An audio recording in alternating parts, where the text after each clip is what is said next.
നമസ്കാരം.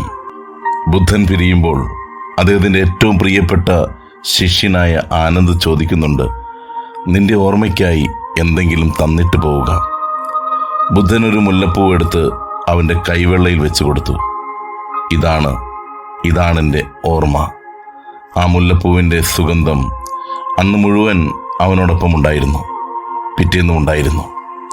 ഓർമ്മകളുടെ സുഗന്ധം വളരെ മനോഹരമായ അവസ്ഥയാണ്.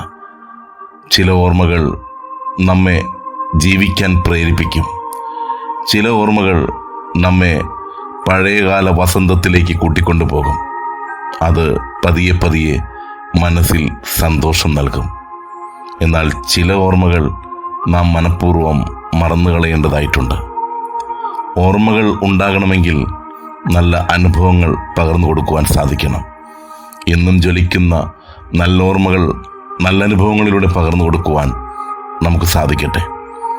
ഒരൊറ്റ ജീവിതം, ആ ജീവിതത്തിലൂടെ പകർന്നു കൊടുക്കുവാൻ ഒരുപാട് ഓർമ്മകളുടെ അനുഭവങ്ങൾ ഉണ്ടാകട്ടെ. ഓർമ്മയ്ക്കായി എന്തെങ്കിലുമൊക്കെ ഈ ഭൂമിയിൽ അവശേഷിപ്പിക്കുവാനും സാധിക്കട്ടെ. നല്ല അടയാളങ്ങൾ പകർന്നു നൽകി, അല്ലെങ്കിൽ അടയാളപ്പെടുത്തലുകൾ നടത്തി ഈ ഭൂമിയിലൂടെ യാത്ര ചെയ്യുവാൻ നമുക്ക് സാധിക്കട്ടെ. നല്ല ഒരു ദിനമാണ് കാത്തിരിക്കുന്നത്. ആസ്വദിക്കാം. നേരുന്നു ശുഭദിനം.